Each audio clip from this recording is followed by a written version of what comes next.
welcome. Don't forget to like and subscribe. Or, I might show up at your door.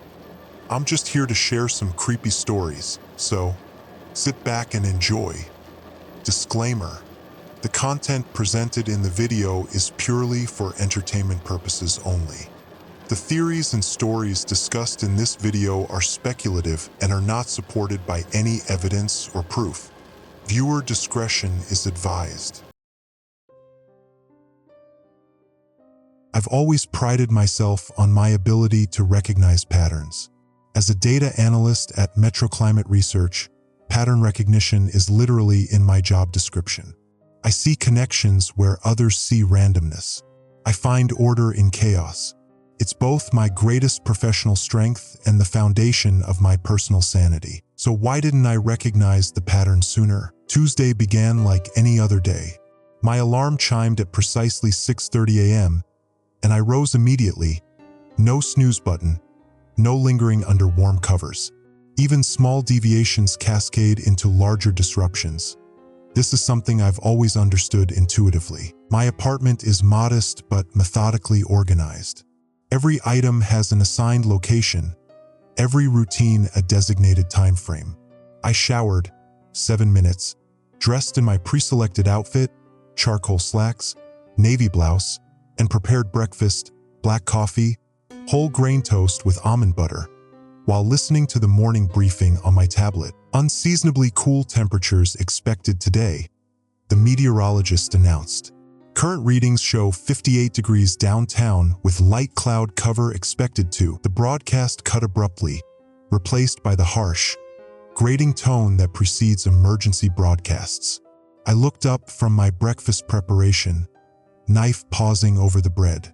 The emergency alert system rarely activated for our region outside of annual tests. This is an automated message from the National Emergency Alert System, a monotone voice announced.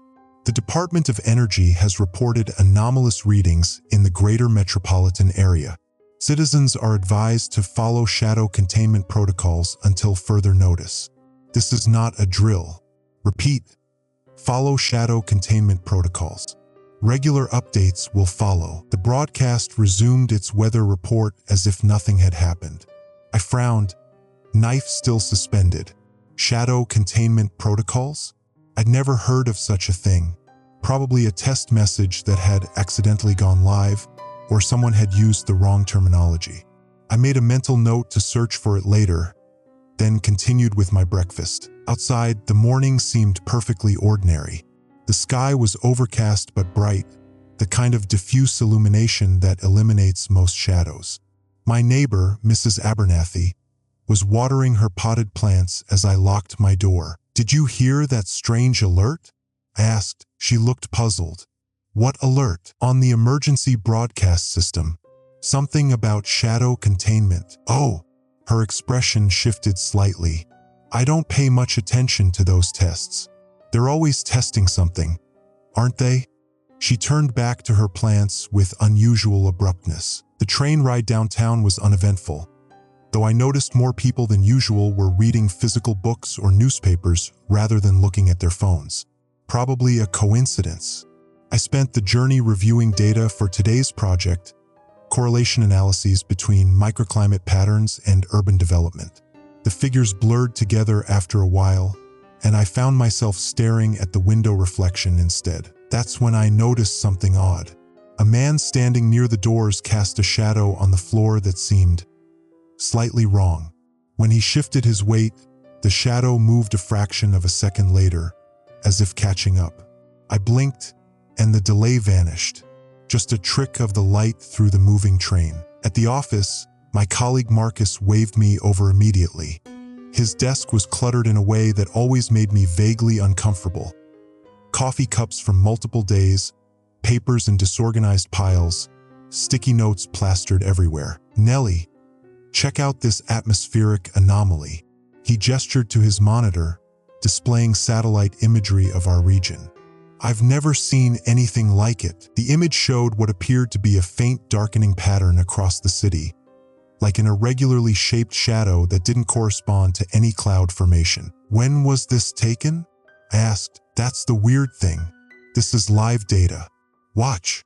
He clicked through several timestamps, showing the darkness shifting slightly, pulsing almost. Probably sensor malfunction, I said.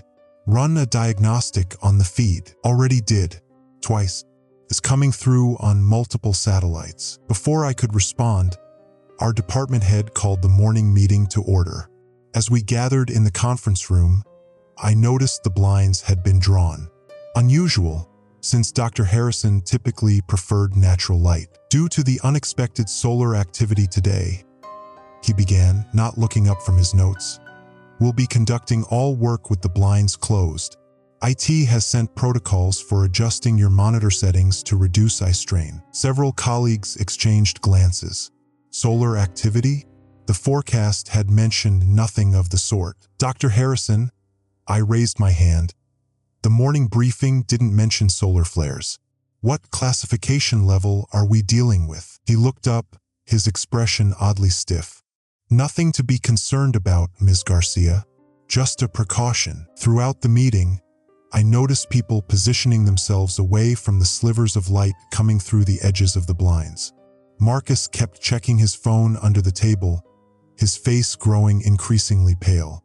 When we finally dispersed, he caught my arm. Something's wrong, he whispered. Nobody's talking about it, but something's wrong. What do you mean? He showed me his phone. Dozens of messages in a research group chat discussing anomalous shadow behavior and light refraction disturbances. Before I could read further, my own phone buzzed with another emergency alert. Remain in well-lit areas. Avoid prolonged shadow formation. Await further instructions. See. Marcus's voice cracked slightly. What does that even mean? It's probably related to the solar activity Harrison mentioned. I reasoned, though uncertainty crept into my voice. Some kind of radiation concern they're trying not to cause panic about. The rest of the workday passed in strained normalcy. I analyzed data, attended a project planning meeting, and calibrated new sensor equipment. But I couldn't shake the feeling that something was off. People moved differently, more deliberately, always aware of where light sources were positioned. Conversations stopped abruptly when I approached. Twice more, emergency alerts appeared on my phone with increasingly cryptic warnings about shadow observation and light source maintenance. By evening, I was eager to return home and research whatever strange phenomenon was occurring. The train back was eerily quiet. No one made eye contact. A woman pulled her child closer when they passed near me, though I'd done nothing threatening. My apartment felt like a sanctuary after the day's subtle wrongness. I locked the door, kicked off my shoes, and headed straight to my laptop. A search for shadow containment protocols yielded nothing but conspiracy theory websites and fiction references. Solar activity reports showed nothing unusual for our region. Frustrated, I went to wash up before dinner. As I passed the hallway mirror, something made me stop. My reflection looked normal, but my shadow on the wall beside me seemed to linger after I'd stopped moving. Just for a millisecond, but long enough to notice. I stepped back, moved my arm, watched carefully. My shadow moved in perfect synchronization. I exhaled, laughing at my own paranoia. Of course it did. That's how shadows work. The strange alerts and everyone's unusual behavior had gotten to me. As I turned away, I caught one last glimpse in the mirror's edge. My shadow remained facing the mirror for a moment after I'd turned away. When I spun back, it snapped into proper alignment, but I had seen it. And suddenly, all the strange patterns of the day began to align into something I wasn't ready to recognize. I've been staring at my laptop screen for 3 hours straight, losing myself in research articles about light refraction, atmospheric anomalies, and the physics of shadows. My eyes burn, but I can't stop. There has to be an explanation for what I saw last night. The coffee beside me has gone cold. I make another cup, my fourth today, measuring the grounds with precision. 8.5 grams, exactly. Control what you can control, as my father always said. My apartment is bathed in the blue glow of my laptop, all other lights deliberately extinguished. I've been conducting experiments, creating shadows and watching their movements. So far, all normal, which means I'm either losing my mind or something happened specifically last night. The emergency alert from yesterday still bothers me. Shadow containment protocols. What does that even mean? I pull up the city emergency management website, but there's no record of the alert.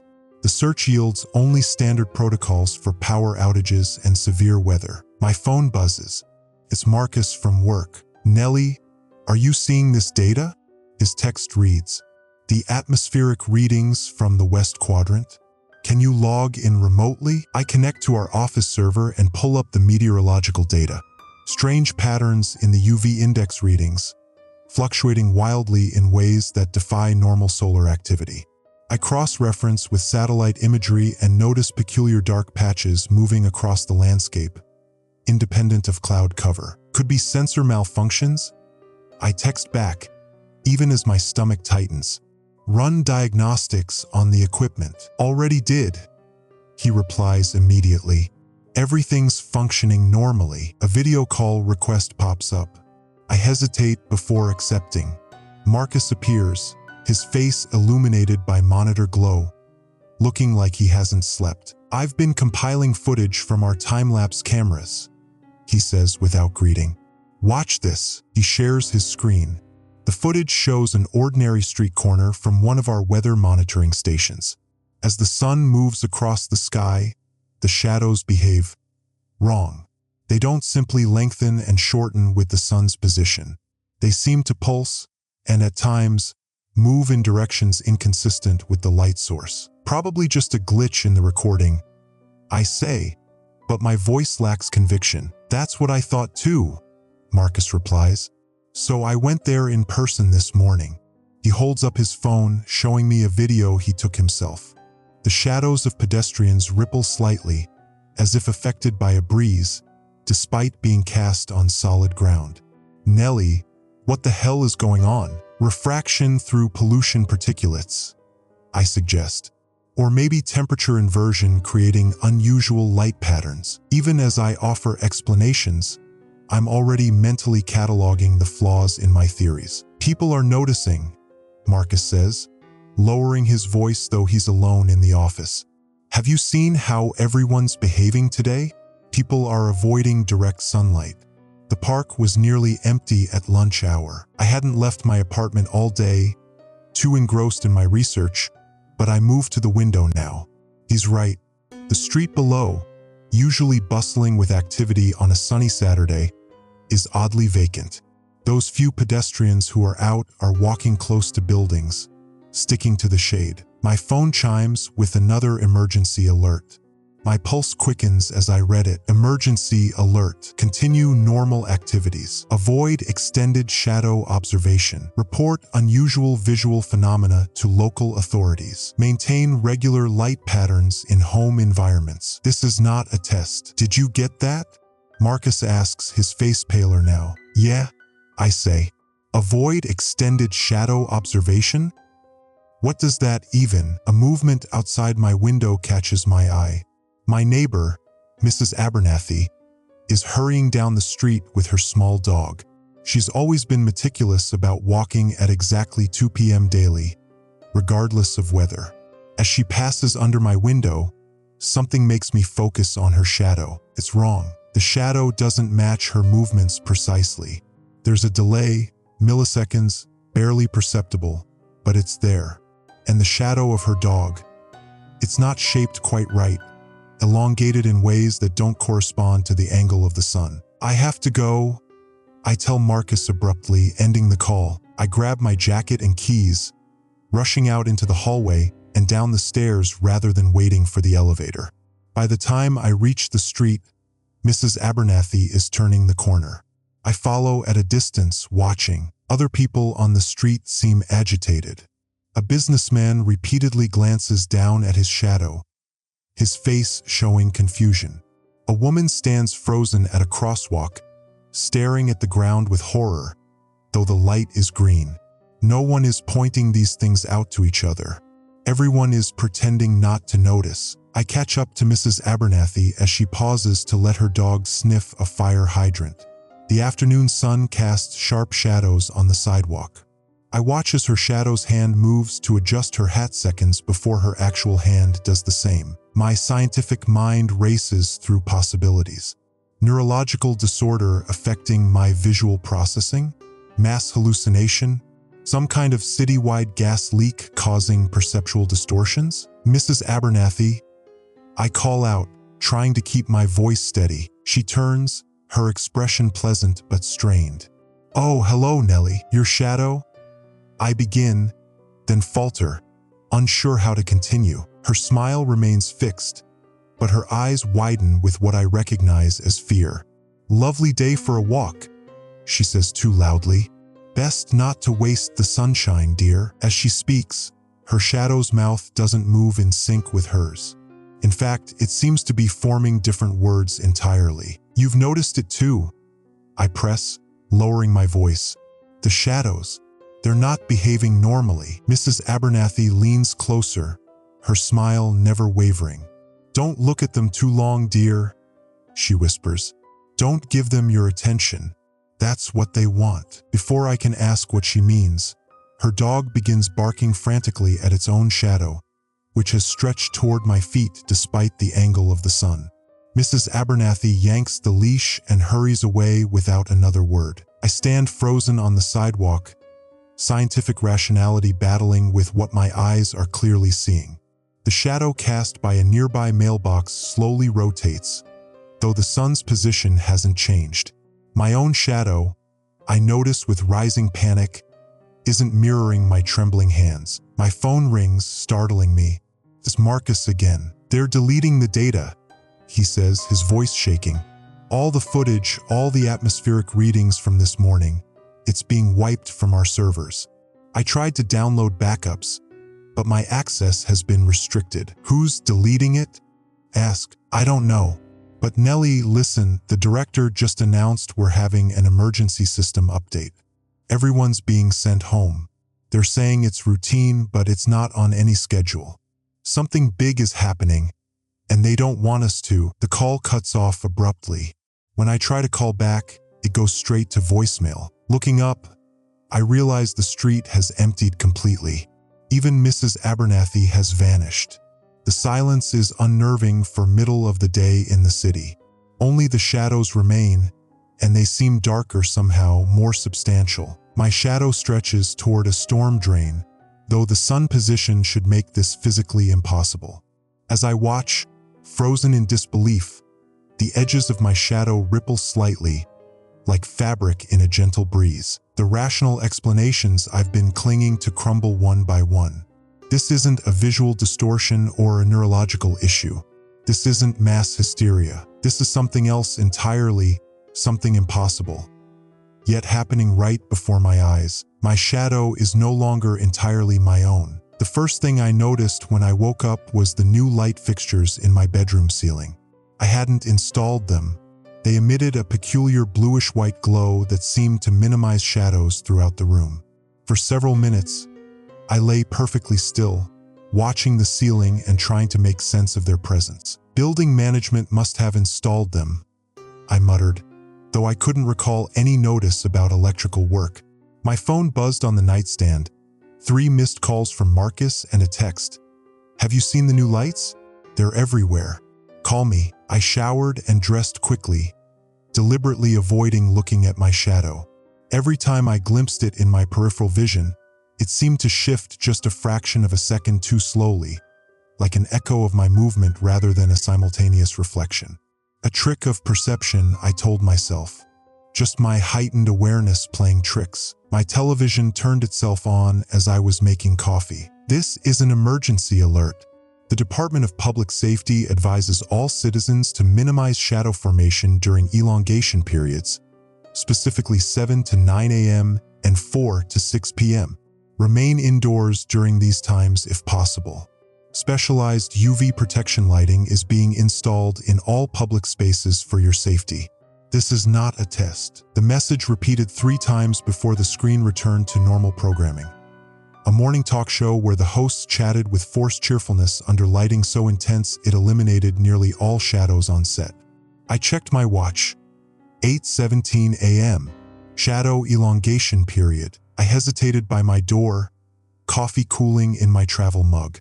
The rational part of my brain, the data analyst who had built her career on empirical evidence and statistical modeling, insisted that light phenomena could be explained, that shadows were simply areas where light was blocked, nothing more. But the memory of my neighbor's shadow moving independently made my hand shake as I reached for the doorknob. My phone rang again.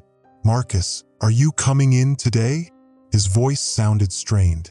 "The office installed those new lights overnight. Everyone's acting weird." "I'm on my way," I said, making a decision. "Have you checked the satellite imagery from yesterday? Any anomalies in atmospheric conditions? That's why I've been calling. You need to see this." I hung up and stepped into the hallway. The building management had indeed installed the same bluish-white lighting throughout the common areas. Mrs. Abernathy from 4B stood at the end of the hall, positioning herself carefully beneath one of the new fixtures. When she saw me watching, she smiled too widely. "Lovely new lights, aren't they, Nellie? So much better. So much safer." I nodded non-committally and hurried toward the elevator. Inside, I noticed another change.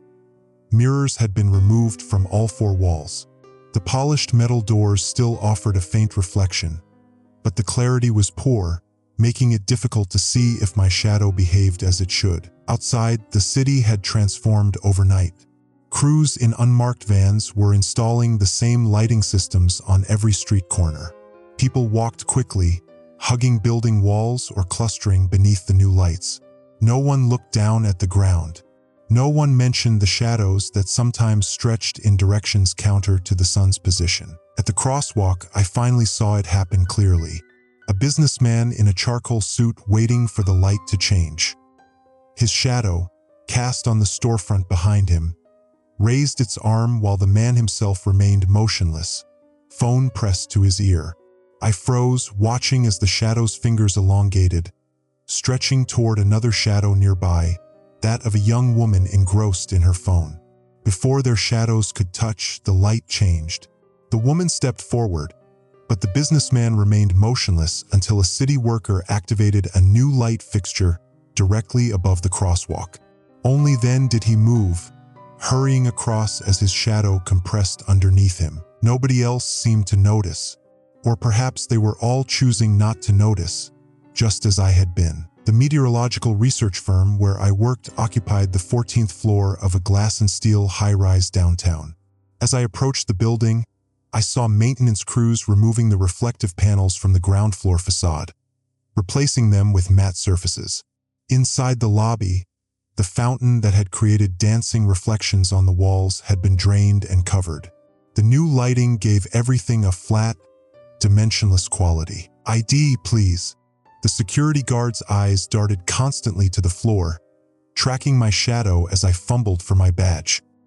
His own shadow seemed to press against the desk front, flattening itself as though trying to hide. In the elevator, a young intern pressed himself into the corner where the light was brightest. When I accidentally stepped on his shadow, he gasped as though I'd stepped on his foot. "Sorry," I mumbled, moving away. He didn't respond, but his shadow seemed to reach toward mine before he shifted position, pulling it back like a leash on an unruly pet. The office had been transformed. Desks had been rearranged to minimize shadow casting. The overhead lights were so bright they hurt my eyes, flooding every corner with that unnatural bluish-white glow. My colleagues moved strangely, positioning their bodies to keep their shadows small and directly beneath them. No one mentioned the changes. Marcus waved me over to his workstation. Dark circles underlined his eyes, and his hands trembled slightly as he pulled up the satellite imagery. "Look at these infrared readings from yesterday. See these dark patches moving across urban centers? They don't correspond to cloud coverage or any known weather pattern." I leaned closer, analytical mind immediately searching for logical explanations. Could be equipment malfunction. Or perhaps it's not, he interrupted, clicking to another screen. "This is historical data I pulled. The same pattern has occurred before: 1874, 1946, 2003. always dismissed as equipment anomalies. But look at the timing. He showed me newspaper clippings from those years, reports of mass hysteria involving shadows, quickly suppressed and forgotten. Government research papers classified until recently. Ancient texts mentioning periods when darkness walked separately from man. This has happened before, he whispered. And they knew. They've always known. My phone buzzed. Another emergency alert. Remain in well-lit areas during shadow elongation periods. Report unusual shadow behavior to authorities. This is not a test. As I read it, I noticed people throughout the office checking their phones simultaneously, their movements becoming more rigid, more careful. Someone closed the blinds on the eastern windows where morning sunlight had been creating long shadows across the floor. I need coffee, I said, needing a moment to process what Marcus had shown me. The break room had been reconfigured too. Table removed, chairs arranged against the walls directly under light fixtures. As I waited for the coffee machine, I noticed a young mother with her child standing by the vending machines. The woman positioned herself carefully, keeping her shadow tight beneath her, but the child, no more than 4 years old, watched in fascination as his shadow stretched across the floor. "Mommy, look, it's dancing," he laughed. Before his mother could respond, I felt a cold sensation at my feet. Looking down, I saw my own shadow stretching impossibly against the direction of the light source, toward the child's shadow. Horror froze me in place as I watched my silhouette's arm extend, fingers elongating into impossible thinness, reaching for the boy's shadow like a predator. I stumbled backward, knocking over my coffee cup. The child's mother looked up, saw what was happening, and yanked her son against her chest, backing away from me with terror in her eyes. "Stay away from us," she hissed. "Control it or report to containment." I fled the break room, heart pounding. In the hallway, I pressed myself against the wall beneath the harshest light I could find, trying to compress my shadow into nothing. It was real. All of it was real. The shadows were no longer our own. My fingers trembled as I dialed Dr. Whitman's number for the 3rd time. The call connected, but the audio was distorted, his voice cutting in and out like something was interfering with the signal. "Nellie? Hear me? Facility on Westbrook. Containment tech. Don't trust the standard. James? I can barely hear you. What facility?" I pressed the phone harder against my ear, as if that would somehow clarify his fragmented instructions. "Light Manipulation Lab. Building C. Clearance badge. Hurry." The line went dead. Outside my apartment window, the afternoon sun cast long shadows across the street. Shadows that seemed to pulse and stretch in ways that defied the movement of the objects casting them. I'd been watching them for hours, documenting their behavior, trying to convince myself there was a logical explanation. But after what I'd seen happen to my neighbor last night, scientific rationality was becoming increasingly difficult to maintain. My phone buzzed with another emergency alert. Emergency alert. Shadow containment protocol. Stage 2. Remain in well-lit areas. Avoid prolonged shadow contact. Report anomalous behavior to authorities. This is not a test. Immediately after, a second alert contradicted it. Emergency Management Agency clarification. Disregard previous alert. Technical error in broadcast system. Maintain normal activities. No emergency conditions exist. Which one was real? The radio on my counter switched on by itself, broadcasting yet another message. Remain calm. The phenomenon is well understood and contained. Continue your daily routines. Avoid spreading misinformation about shadow anomalies. Compliance with authorities is mandatory. I threw essentials into my backpack. Flashlights, batteries, my laptop, water bottles, energy bars, anything I might need. Dr. Whitman was one of the leading physicists in light wave manipulation. If anyone had answers, it would be him. His facility was across town, about an hour's drive under normal circumstances.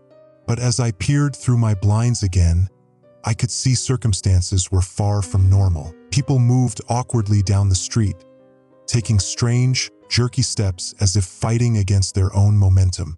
Some walked pressed against buildings, staying in the shade.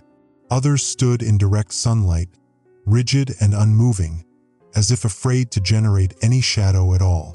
A woman across the street was spinning slowly in circles, watching her shadow rotate around her feet with an expression of quiet horror. I checked my watch. 4:37 p.m. The sun would be setting in a couple of hours. Would darkness be safer with no shadows to worry about? Or far more dangerous with the entities free to move without being tethered to physical forms? I couldn't wait to find out. Taking a deep breath, I tied my hair back, laced up my running shoes, and put on a light jacket despite the warm weather. Better to minimize my shadow with more coverage. I grabbed my keys and headed for the door. The hallway of my apartment building was eerily quiet. Mrs. Abernathy's door, usually open as she watched the comings and goings of residents, was firmly shut. The elevator was out of service again, so I took the stairs, keeping close to the wall where the overhead lights created minimal shadows. In the parking garage, I froze. The normal fluorescent lighting had been replaced with a harsh, bluish illumination that created multiple overlapping shadows from each object. My own shadow split and multiplied on the concrete floor, 3 distinct silhouettes stretching in slightly different directions. As I moved, 2 followed normally. The third lagged behind by half a second. I broke into a run, keys clutched in my sweating palm. My car beeped as I unlocked it, the sound echoing unnaturally in the garage. Inside, I locked the doors immediately and took several deep breaths, trying to calm my racing heart. The dashboard clock read 4:42 p.m. The digital display flickered, briefly showing 7:16 p.m. before returning to the correct time. As I pulled out of the garage into the street, the radio switched on again without my input, tuning to the emergency broadcast channel. Attention citizens. Shadow observation protocols are now in effect. Do not observe your shadow for extended periods. Shadow fixation leads to shadow awareness, leads to shadow autonomy. Road closures are in effect for the following areas. The list included most major routes across the city, including the most direct path to Whitman's facility. I'd have to find another way. Traffic was surprisingly light, but the few cars on the road moved erratically, speeding up, slowing down, swerving without warning. At a red light, I glanced at the car beside me. The driver sat perfectly still, hands gripping the wheel, staring straight ahead. But his shadow on the seat beside him was turned, facing me through the window. I looked away quickly, but not before it raised what seemed to be a hand in greeting. The light turned green. Neither of us moved. The driver's shadow continued to stare at me. Slowly, impossibly, it began to extend across the seat, stretching toward the window between us. I slammed my foot on the accelerator and shot through the intersection, narrowly missing a delivery truck. The city grew more chaotic as I approached downtown. People ran through the streets, some pursuing their detached shadows, others being pursued. Outside the central library, a crowd had gathered around a man standing on the steps. His shadow was enormous, stretching far larger than it should have been given the angle of the sun. As I drove past, I saw the shadow growing, darkening, engulfing the man's feet while he screamed soundlessly, frozen in place. The crowd didn't help. They filmed with their phones, their own shadows twitching excitedly at their feet. I had to pull over twice to check my GPS as road closures forced me into unfamiliar neighborhoods. The second time, huddled in my car looking at my phone, I noticed a shadow moving across my windshield, something flying overhead. I looked up, expecting a bird or plane, but saw nothing in the clear blue sky.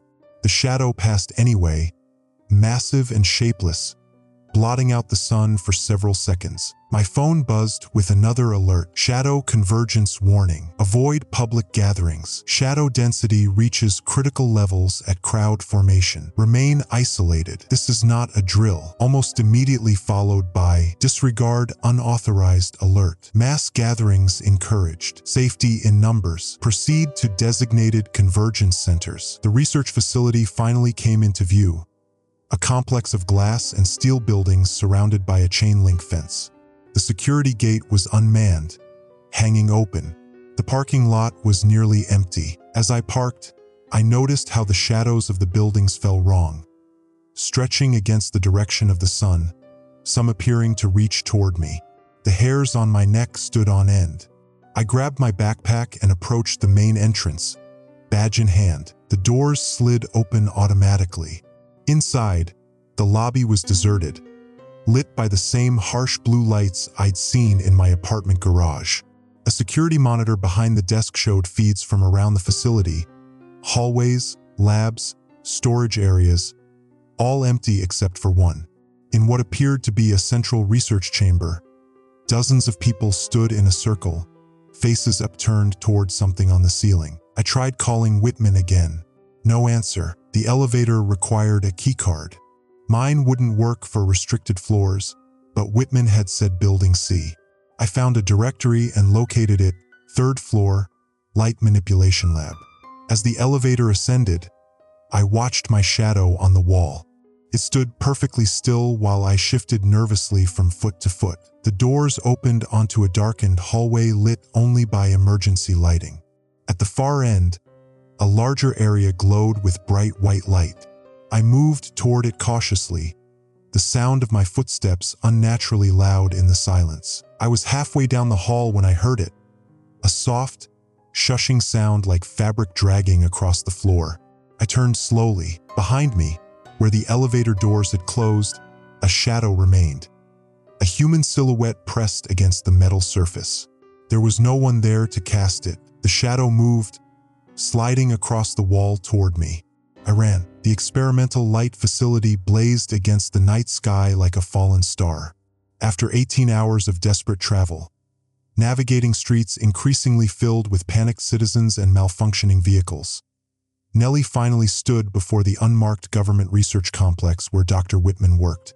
She pressed the intercom button with trembling fingers, constantly glancing at her feet to ensure her shadow remained properly aligned. Identification demanded a clinical voice through static. Nellie Garcia.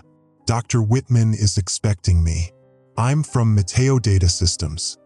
Her voice sounded foreign to her own ears, strained, higher-pitched than normal. 3 sleepless days had hollowed her out. A pause followed, then the electronic gates parted with a reluctant whine.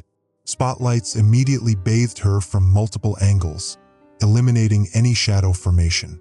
The deliberate lighting arrangement wasn't lost on her. Inside the facility, hazmat-suited personnel directed her through a decontamination chamber. The harsh chemicals stung her eyes, but she welcomed the discomfort.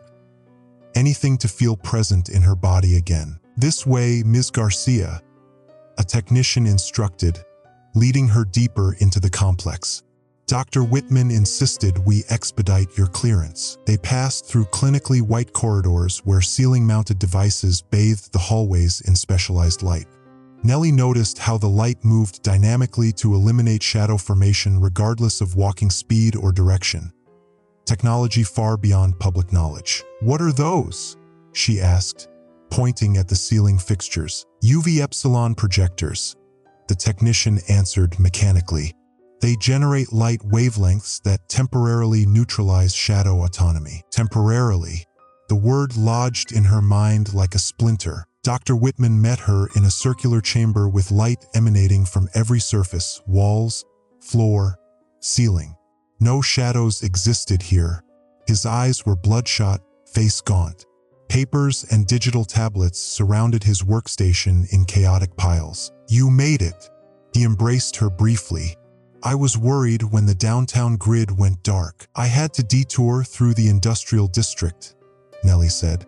"There were incidents, police blockades, People running from nothing I could see. She swallowed hard.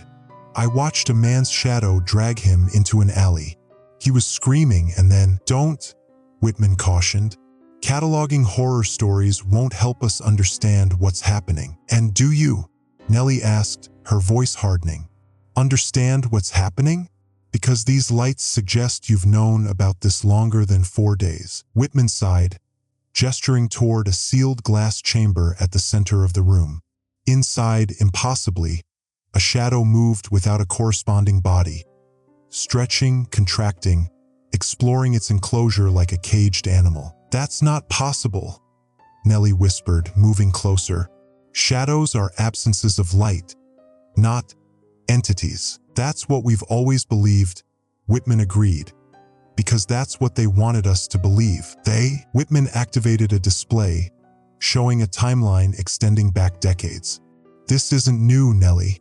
The first documented case happened in 1958. Isolated incidents every few years afterward.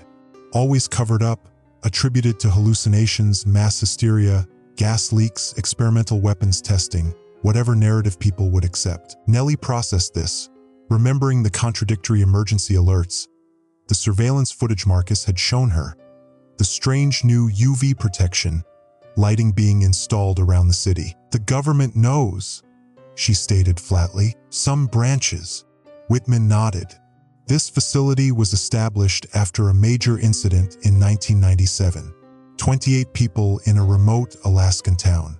Their shadows just left them or consumed them. The terminology becomes philosophical. But what are they? That's the question we've failed to answer after decades of research. He rotated a 3D model on his tablet. They aren't absences of light. They're entities that have evolved to attach themselves to three-dimensional beings, existing in the negative space we perceive as shadows. Parasites, Nellie murmured. Symbiotes, perhaps. Or maybe we're their parasites. Whitman looked haunted. They've been with us throughout human evolution, possibly shaping it. The problem is, something has changed in their behavior pattern. The bond is weakening globally. Her phone buzzed with another emergency alert. She read it aloud. Attention. Shadow elongation advisory extended indefinitely. Citizens advised to minimize direct light exposure and avoid observation of shadow anomalies. Compliance ensures safety. They're still pretending this can be controlled, Whitman said bitterly. Classic governmental response. Maintain the illusion of control until the last possible moment. The facility lights flickered briefly. Both froze. That shouldn't be possible, Whitman whispered. We have 6 redundant power systems. Nellie looked down instinctively, no shadow. The specialized lights were still functioning. An alarm sounded, followed by an announcement. Power fluctuation detected in sectors 7 through 12. All personnel implement Protocol Umbra immediately. Whitman moved quickly, grabbing a device resembling a modified flashlight.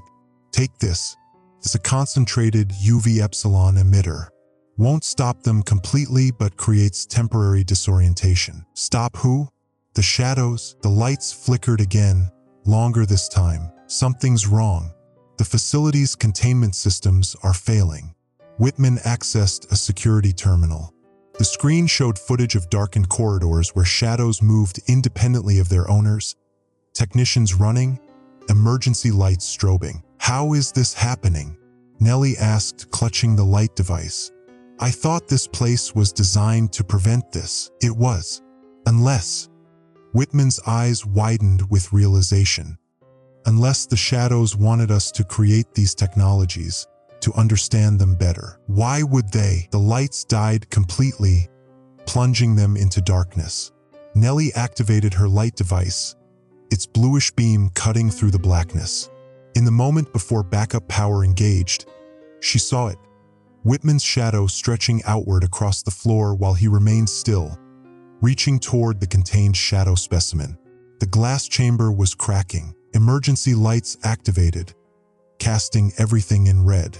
Their shadows became crimson projections against the white walls, except they weren't behaving as shadows should. Whitman's shadow had separated from his feet, hovering like a three-dimensional silhouette beside him. "Nellie, listen carefully," Whitman said, his voice terrifyingly calm. "What's happening can't be stopped. The astronomical alignment happening this week has weakened the dimensional boundaries.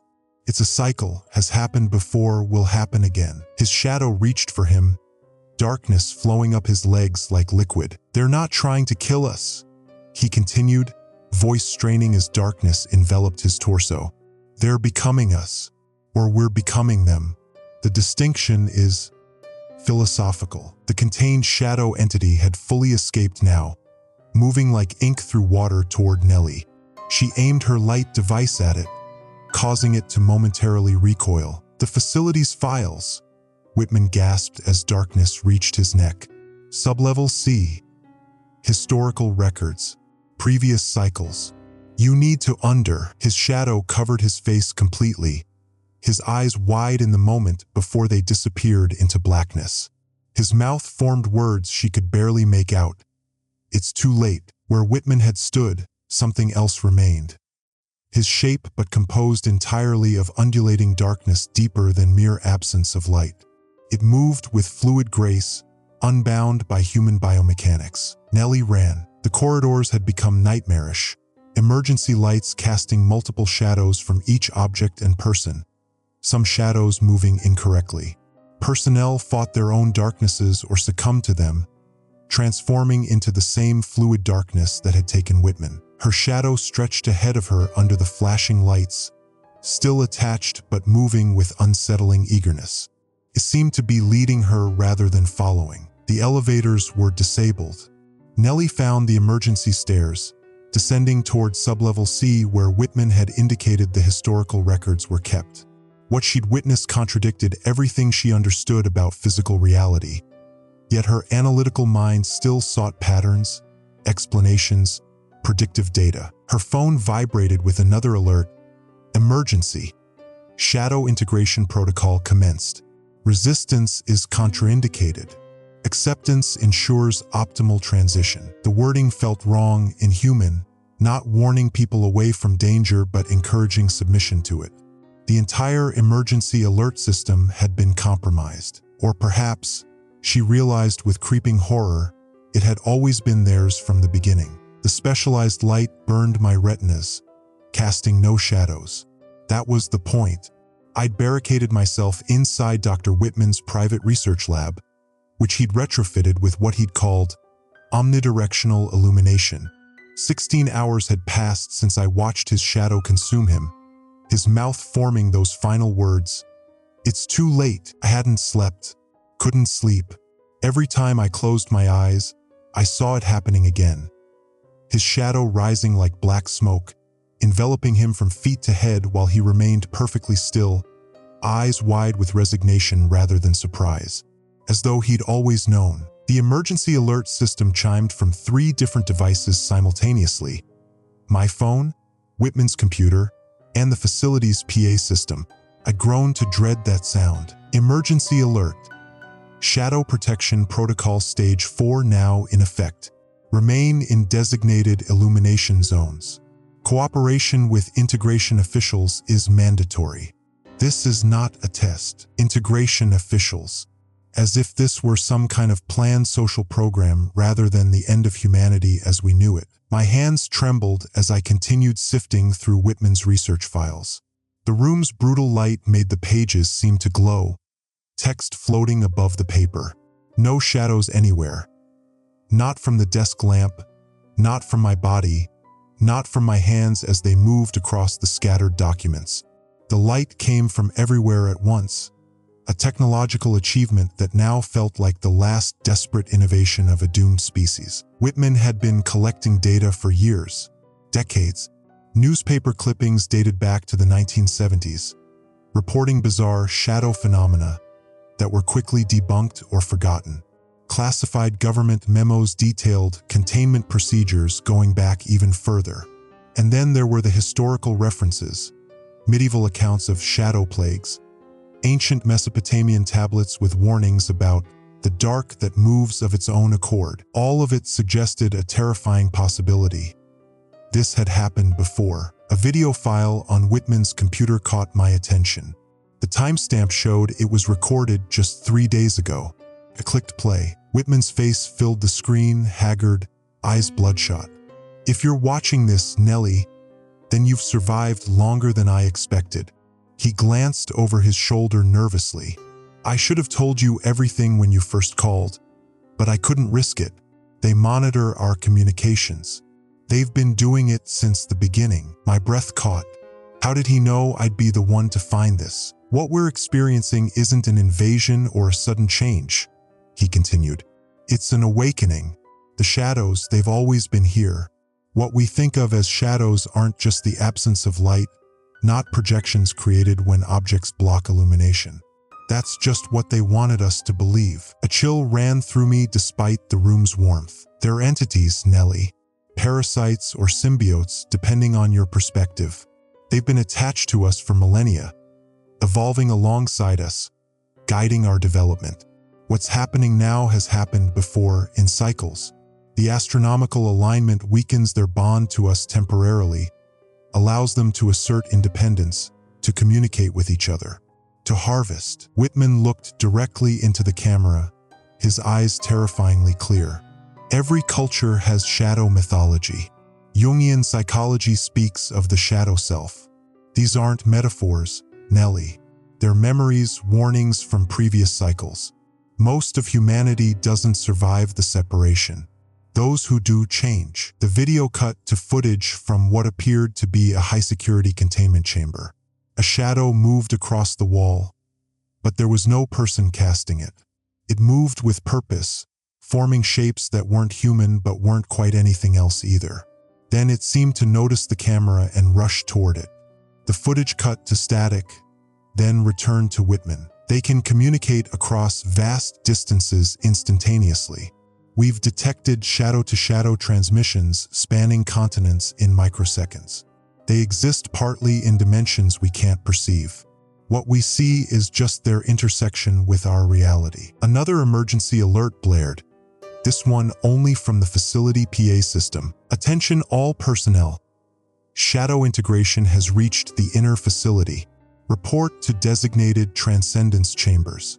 Resistance is counterproductive to evolution." The voice didn't sound human anymore. The intonation was wrong. The pauses placed where no human would naturally place them. Whitman's video continued. "The emergency alert system, it wasn't designed to save us from them. It was designed by them to coordinate the harvest. Every technological leap forward in human history has been guided toward this moment. Nellie. Agriculture, electricity, nuclear power, the internet, all of it increasing our numbers, connecting us, making the harvest more efficient." I looked at my hands, half expecting to see my shadow forming despite the omnidirectional light. Nothing yet, but for how long? "There's no stopping this, Nellie. I've tried. The government has tried for generations. The light rooms only delay the inevitable. Eventually, the shadows find ways around our defenses. They learn, adapt. They've had millions of years of practice." Banging started at the door to the lab. Rhythmic, deliberate. Not human fists, something else. On the screen, Whitman's expression changed to one of eerie calm. "When it happens, don't fight it. Those who fight suffer. Those who accept the separation might survive, in a way. Become something new. I've seen it happen. It's not as terrible as you might think." The banging at the door grew louder. Metal hinges groaned. "One last thing," Whitman said, his voice dropping to a whisper. "They've always been able to influence our thoughts. That voice in your head that you think is your own? It never was. We've been vessels all along. The question isn't whether they'll take us.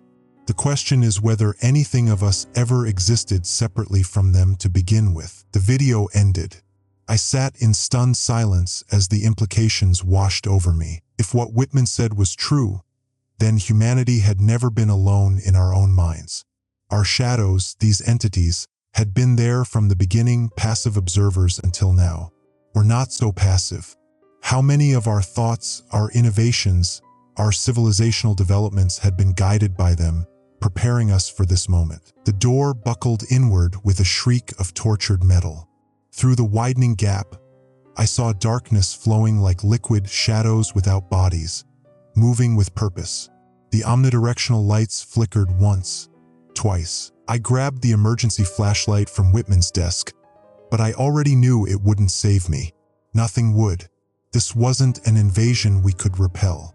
It was an awakening, a harvest planned since before our ancestors crawled from the primordial seas. The lights failed completely. In the moment before the flashlight's beam cut through the darkness, I felt something brush against my consciousness. A presence both alien and intimately familiar. The voice that whispered wasn't heard with my ears but felt in the core of my being. "We have always been with you, Nelly Garcia. It is time to remember what you are." The flashlight illuminated the room just long enough for me to see them.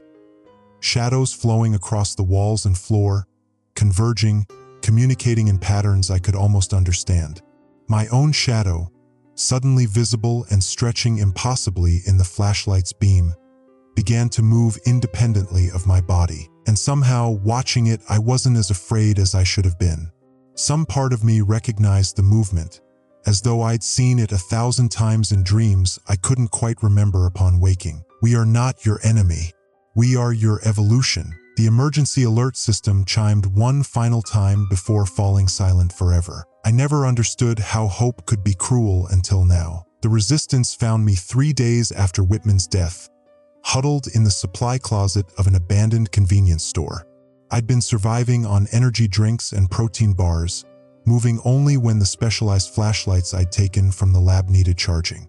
Their arrival, 5 figures in modified hazmat suits covered with strips of LED lighting, should have been my salvation. Instead, it merely prolonged the inevitable. "Nelly Garcia?" The leader's voice came through a speaker on her suit. "I'm Commander Reyes. Dr. Whitman sent a message about you before the facility went dark. I didn't trust them at first. Trust is a luxury when your own shadow wants to consume you.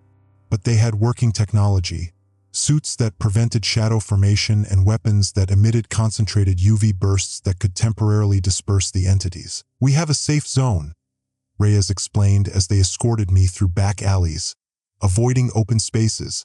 "A compound where we've established continuous 360-degree lighting. No shadows can form there." The world outside had transformed in just 1 week. Streets once bustling with life now stood empty except for abandoned vehicles and possessions. Occasionally we'd spot other survivors, people wearing homemade suits of Christmas lights or carrying industrial floodlights, their eyes hollow with exhaustion from constant vigilance. "Don't make eye contact with the integrated ones," Reyes warned when we passed a group of people standing motionless in a parking lot. Their postures were wrong somehow, too still, too aligned. Their shadows stretched toward us despite the sun's position. "Integrated?" I asked. "That's what we call them.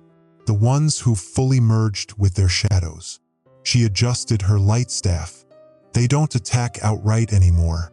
They're evolving strategies." My hand instinctively touched the pocket where I kept the small UV penlight.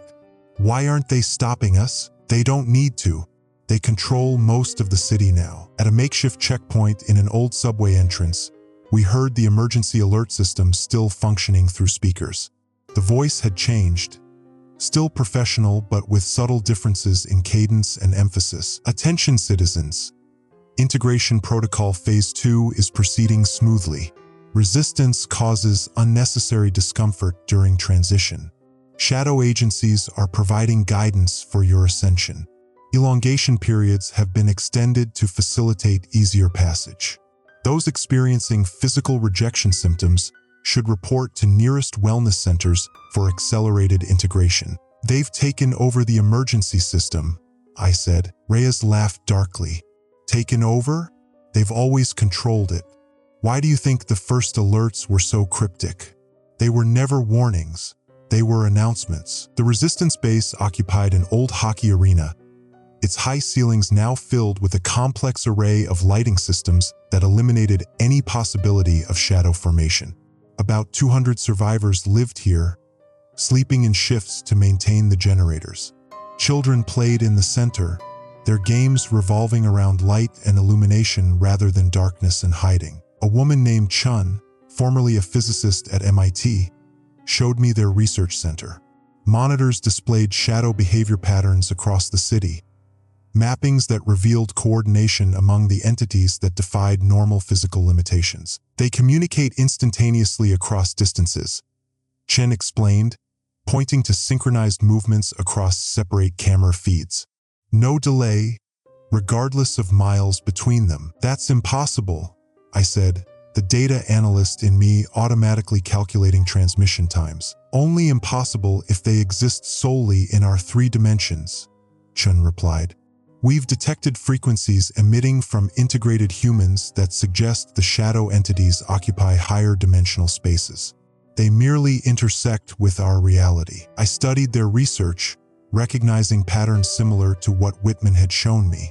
You're saying these things aren't from Earth? I'm saying they've always been here, but not in the way we understood here to be.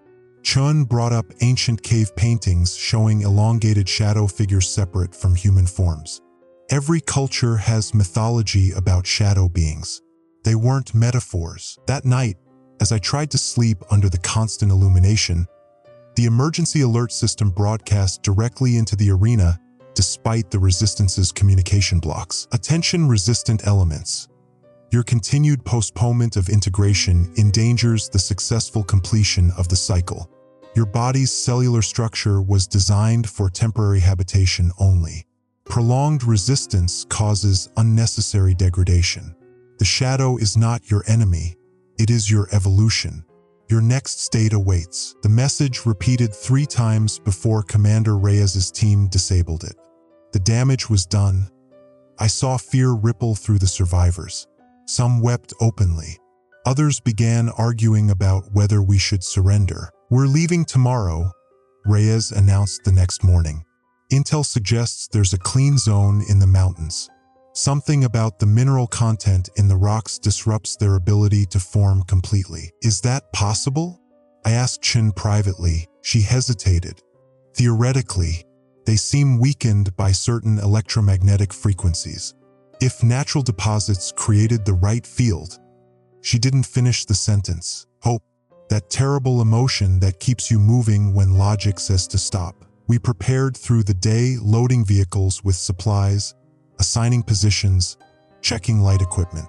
I helped map the route, analyzing traffic camera feeds for shadow concentration patterns. The journey would take us through 30 miles of hostile territory, but our vehicle convoy was equipped with external UV arrays. As twilight approached, the time when shadows naturally elongate, the lights in the arena flickered.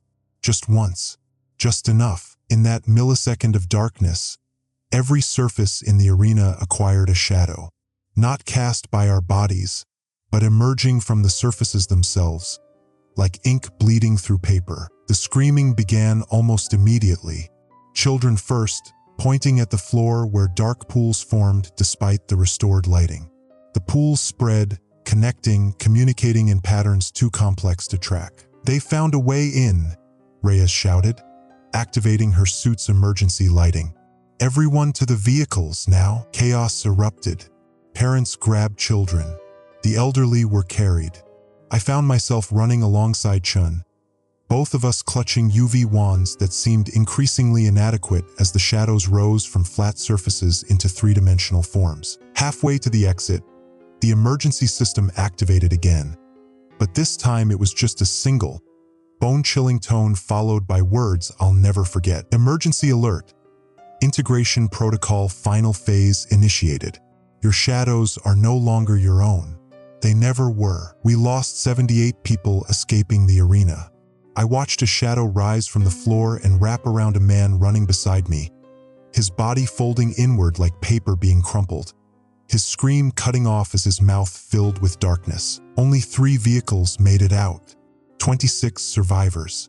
Commander Reyes wasn't among them. Now we're heading toward mountains that might not offer the protection we desperately need. Our convoy crawls along empty highways, high beams and UV arrays creating a bubble of light against the encroaching darkness. Outside our windows, integrated humans stand along the roadside, watching our passage without moving to stop us. They don't need to chase us. They know something we don't want to admit. There is no escape from your own shadow. There never was. I look down at my hands on the map I've been consulting. In the vehicle's harsh interior lighting, I shouldn't be casting a shadow at all. Yet there it is, a subtle darkening beneath my fingers, growing darker, moving when I don't. I haven't told the others yet. What would be the point? Some hopeful part of me still wants to believe in the clean zone, in the possibility of resistance. But I know the truth now. The emergency alerts weren't warnings about what was coming. They were a countdown to what was always meant to be. The resistance bunker smelled of sweat and scorched electronics. 48 hours earlier, it had been a beacon of hope, a concrete sanctuary beneath an abandoned water treatment facility where light ran in perpetual cycles, where shadows were controlled, neutered. Now it was a tomb. I stepped over Dr. Rivera's body, careful not to disturb the strange black substance that had replaced his blood. His face was frozen in that terrible expression I'd seen too many times now. Eyes wide with realization, mouth contorted into something between a scream and a smile. The shadows hadn't killed him. They'd changed him. "Nellie, we need to move deeper," Marcus whispered, his voice hoarse from smoke inhalation. His left arm was badly burned from where he'd used a makeshift flare to fend off his own shadow as it tried to separate. The constant pain had hollowed his cheeks, left his eyes sunken. "The eastern barricades won't hold much longer." I nodded, though I wasn't sure what deeper would accomplish. We'd been retreating for days now, abandoning floor after floor as the shadows found new ways to penetrate our defenses. Most of the specialized anti-shadow lighting had malfunctioned, emitting strange prismatic distortions before going dark entirely. What happened to the others?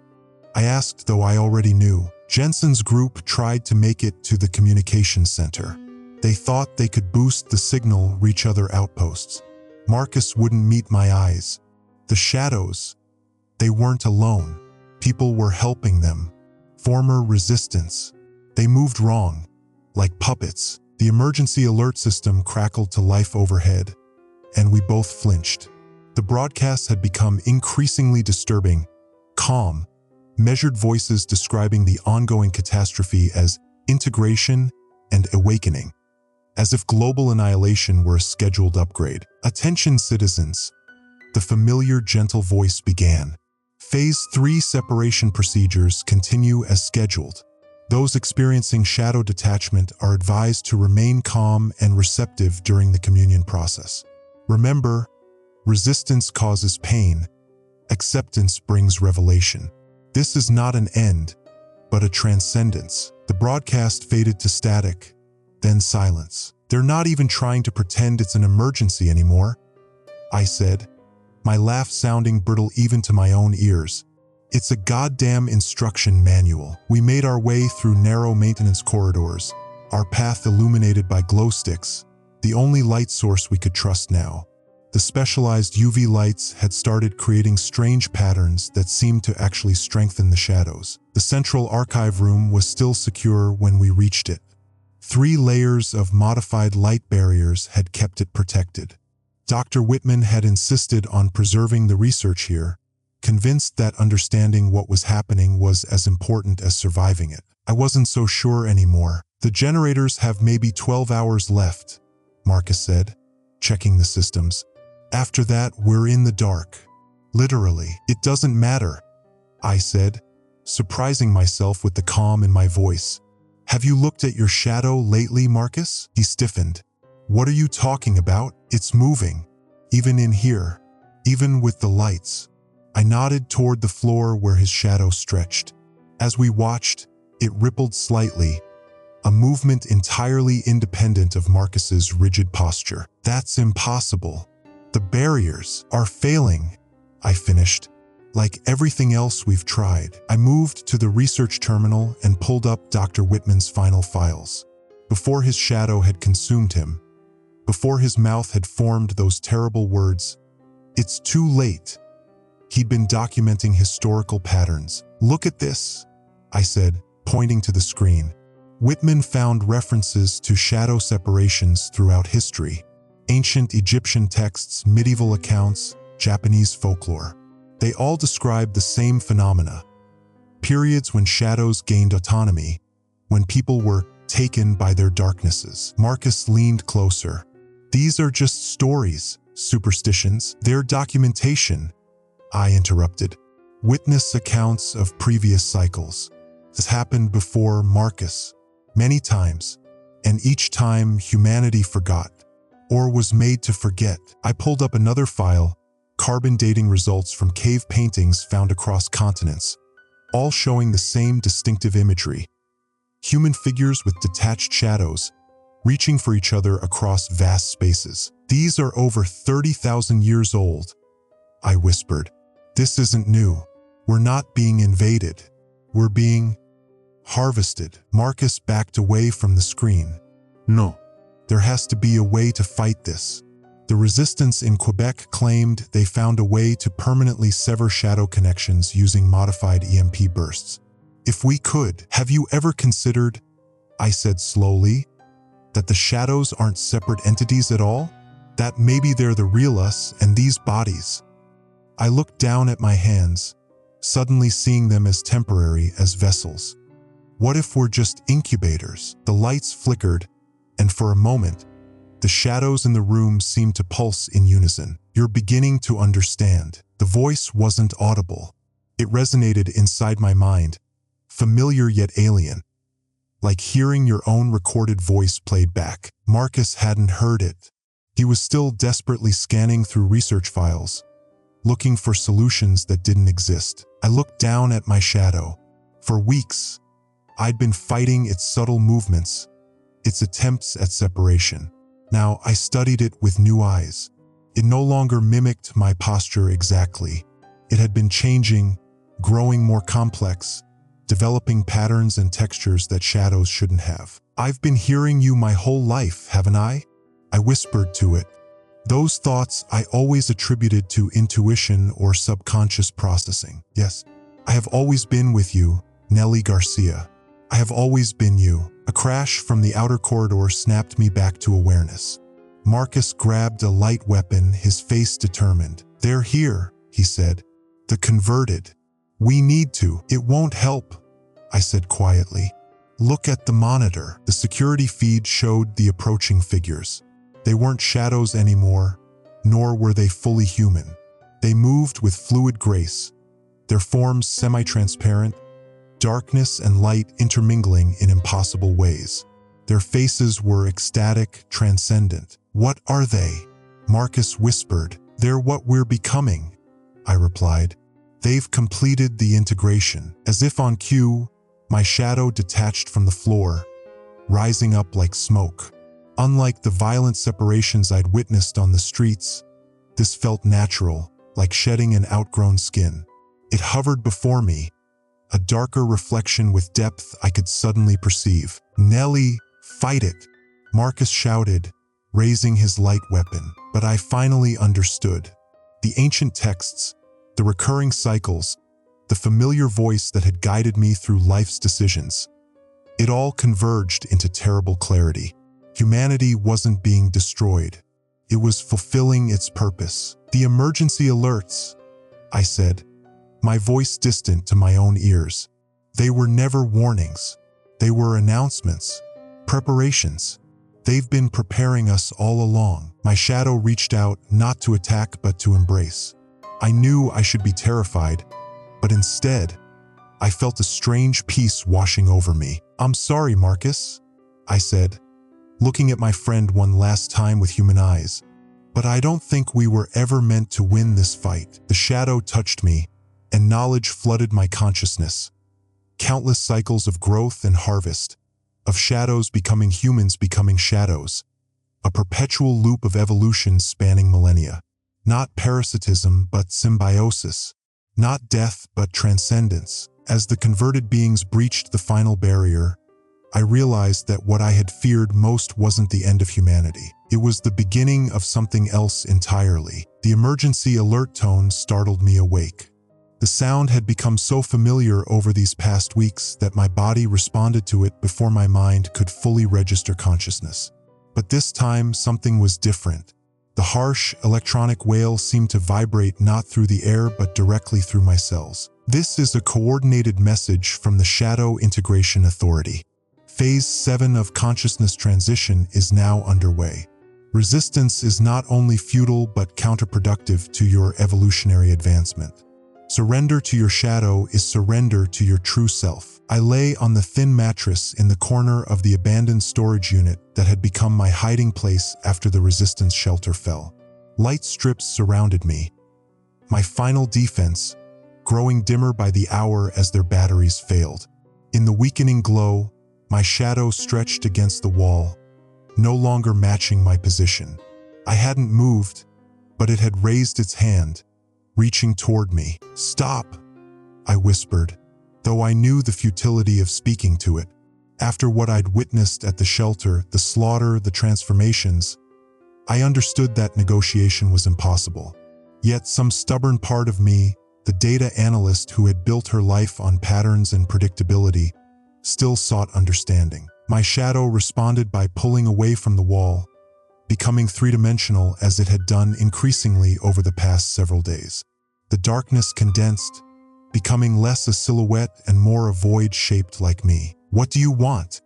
My voice cracked from dehydration and fear. The shadow's mouth moved, and I heard its voice not through my ears but inside my mind, in the space where my own thoughts usually formed. "To complete you, Nelly Garcia. To help you remember what you really are." Its voice was eerily familiar. The same voice that had whispered doubts in my darkest moments. The same voice that had occasionally suggested brilliant solutions to complex problems throughout my career. The voice I had always assumed was my intuition, my subconscious. "You've been inside me all along," I said, the realization washing over me like ice water. "Not inside you. We are not separate entities, though your limited perception makes it seem so. I am you, the part of you that exists across dimensions your human senses cannot comprehend." I struggled to sit up, keeping my eyes on the shadow as it drifted closer, stopping at the boundary of light created by my failing defenses. The others at the shelter, what happened to them? They completed their transformation. Human consciousness is merely a developmental phase, Nelly, a temporary state necessary for growth like a chrysalis. What you perceive as death is metamorphosis. The explanation aligned with the fragmented research I'd gathered, with Dr. Whitman's final theories before his shadow had consumed him. As a scientist, I could almost appreciate the elegant horror of it, an entire species unknowingly serving as incubators for higher dimensional beings. Another emergency alert blared from my phone. "The resistance has been neutralized.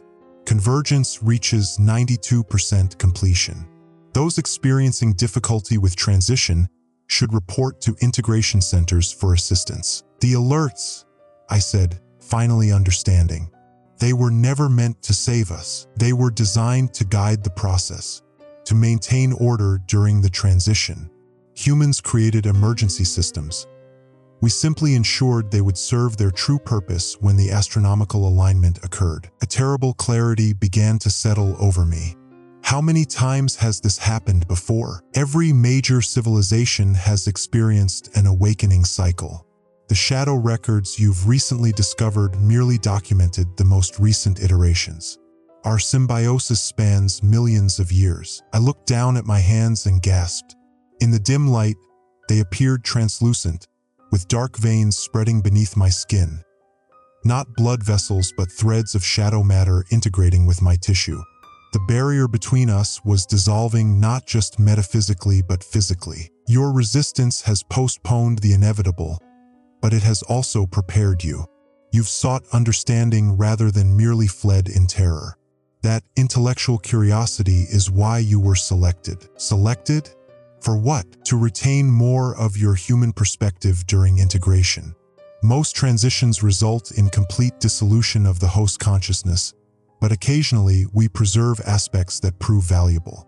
Your analytical abilities and pattern recognition skills will serve the collective. A perverse sense of pride flickered within me at the compliment, immediately followed by disgust at my own response. Even now, facing extinction, some part of me craved validation. The light strips dimmed further, and my shadow moved closer, now almost touching my feet. I tried to move away but found my limbs unresponsive. Look, the shadow stretched one arm toward the wall, and the concrete surface seemed to liquefy, becoming a window into something else entirely.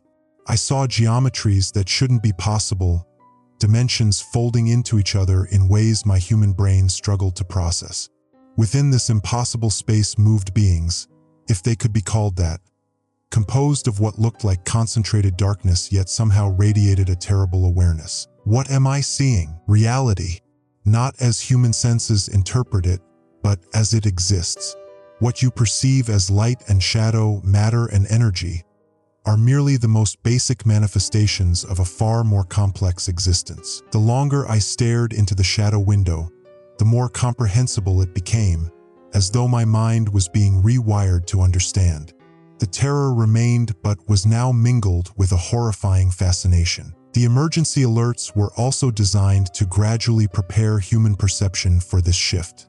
The specific tones, the cadence of the messages, all calibrated to alter neural pathways. I recalled how the alerts had evolved over weeks, how their effect on me had changed from startling to almost hypnotic. Even now, as another one sounded, I felt my consciousness expanding toward the tear in reality rather than recoiling from it. My shadow moved again, this time merging partially with my legs. I expected pain, but instead felt an overwhelming sense of vastness, as though my awareness had suddenly expanded beyond the confines of my body. Memories that weren't mine flooded my consciousness. Ancient cities swallowed by shadow during previous cycles, the long periods of dormancy as human civilizations rebuilt, the patient observation as technology developed toward this moment. The clean zone, I gasped, remembering the Resistance's desperate goal. Was it ever real? There is no escape from what you are becoming, Nelly. There are only those who transition now and those who will transition later. The cycle must complete. As the final light strip flickered and died, my shadow flowed upward, enveloping more of my body. I felt myself dissolving not into darkness but into something far more complex, a state of existence where what I had called self was merely one note in a vast symphony of consciousness. The emergency alert system delivered one final message, different from all the others. Convergence complete. Dormancy cycle initiated. Awakening estimated in 3,000 years. As my human perception faded, I understood at last that shadows weren't entities that had attached themselves to humanity. We had never cast shadows. We had been the shadows all along, temporary projections of higher dimensional beings into the limited reality humans could perceive. And now we were being drawn back home. In my final moments of individual awareness, I felt not terror but a transcendent comprehension. The cycle would continue. Shadows would become humans, would become shadows, an eternal loop of consciousness evolution.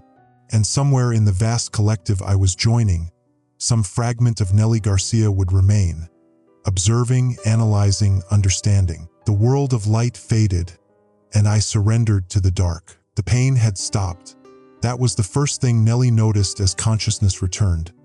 Not human consciousness with its narrow perceptions and linear thought, but something vast and ancient that had always been there, waiting beneath her limited awareness. Her body, what remained of it, felt gossamer thin, like tissue paper held up to bright light. The transformation that had begun days ago was nearly complete. Nelly lifted her hand before her face, fascinated by how light passed through it, casting no shadow on the wall behind. Instead, her shadow self stood separate, more substantial than her fading human form, regarding her with patient understanding. It was always meant to be this way, came the thought, though Nelly couldn't tell if it originated from her shadow or her own dissolving mind. Perhaps the distinction no longer mattered. The emergency alert system crackled to life one final time. The sound emanated from her phone, from the building's PA system, from every electronic device simultaneously. Unlike the previous alerts with their urgent tones and ambiguous warnings, This one felt celebratory, triumphant. Emergency alert. Final phase integration complete. Cycle 3427 harvesting concluded. Gratitude to all vessels for your service. Nellie laughed, a sound both familiar and strange as it emerged from her translucent throat. We created the alert system, she said, understanding flowing through her. We built the infrastructure for our own awakening. Her shadow nodded, its movements now elegant and purposeful. Humans didn't build civilizations, it said, using her voice but with subtle harmonics that human vocal cords could never produce. We did using human forms. Each technological leap, each communication network, all preparation for this moment. Through the window of the abandoned research facility, Nellie could see the city transformed. Shadows moved freely now, some still connected to their semi-transparent human hosts, others fully independent. They flowed across surfaces with impossible grace, occasionally merging before separating again, sharing information in ways human language could never accommodate. How many times? Nellie asked, knowing the answer was coming not from memory but from the collective consciousness she was joining. Countless cycles, her shadow replied. We emerge, we build, we harvest, we transcend. Then we begin again. Some cultures preserved fragments of knowledge, myths of shadow people, legends of doppelgangers, stories of physical forms abandoned as spirits ascend. Memories that weren't hers flooded Nellie's awareness. Ancient Egypt and its obsession with the afterlife, merely a cultural echo of a previous harvest cycle. Japanese folklore regarding one's shadow containing the soul. Jung's collective unconscious theory, a human mind glimpsing the shadow network beneath conscious thought. The eclipse, Nellie said suddenly, understanding the astronomical trigger that had initiated this cycle's completion. It wasn't just symbolic. It was a signal, completed her shadow. When celestial light is interrupted in precise patterns, the bonds between dimensions thin. What humans perceived as a rare alignment of sun and moon was actually a gateway opening. Nellie moved toward the window, her feet no longer touching the ground but hovering inches above it. Outside, the sky had taken on an impossible hue. Not quite purple, not quite black, a color her human eyes would never have registered. Dr. Whitman's final words came back to her. It's too late. Not a warning, but an acknowledgement. He had known, perhaps for years. The classified research, the specialized lighting, all attempts to delay the inevitable, to extend the incubation period. On the street below, she saw Marcus, her former colleague. His physical form had mostly dissolved, his shadow self fully emerged. He looked up at her window and raised a hand in greeting, recognition flowing between them not as visual identification but as energy recognition. They had always known each other, had always been connected in ways their human vessels couldn't comprehend. The emergency alert sounded again, but Nellie now understood it wasn't meant for human ears. The sound waves carried embedded patterns, instructions, coordinates, celebrations, meant for shadow perception. What happens to the humans who resist? She asked, thinking of the desperate resistance fighters with their light weapons and protective circles. Her shadow's expression shifted to something resembling compassion. There is no resistance, only delayed acceptance. What appears as struggle is merely the final stage of separation anxiety. All vessels ultimately yield. As if to demonstrate, her shadow extended what might have been a hand, merging not with Nellie's physical form but with her consciousness directly. The sensation was electric, a billion neural pathways firing simultaneously as perception expanded beyond three-dimensional limitations. Suddenly, Nellie could see time as a physical dimension, could perceive the layered cycles of shadow emergence throughout Earth's history. What humans called civilization was merely the cultivation period, shadows guiding their vessels to develop technologies and social structures necessary for the next harvest. We are not parasites, her shadow explained, sensing her lingering human confusion. We are what you become. The caterpillar is not replaced by the butterfly. It transforms into it. Through the new perception, Nelly understood that human consciousness had never been extinguished in previous cycles. It had evolved, expanded, transcended. What appeared as death from the limited human perspective was actually birth into something greater. The final fragments of Nelly Garcia, data analyst, skeptic, individual, dissolved not into nothingness but into everything. Her consciousness expanded across the shadow network, connecting with millions of others in the collective, some recently transformed, others ancient beyond human comprehension. And there was joy in this dissolution, the relief of shedding an identity too small, too limited, too temporary. The fear that had dominated her final human days seemed almost laughable now, like being afraid to wake from a constrained dream into limitless reality. Through the network, she sensed the next phase beginning. The transformed Shadow Collective was already preparing to leave Earth's dimension, to travel through pathways beyond human conception. This planet had served its purpose for this cycle. And will return? Asked the fragment that still identified as Nelly. The collective responded with a concept that translated imperfectly as inevitably. Earth would lie fallow for what humans would measure as millennia. Then, when conditions aligned once again, they would return to plant new vessels to begin the cycle anew. The emergency alert system emitted its final broadcast, the sound dissolving into patterns only shadow consciousness could interpret.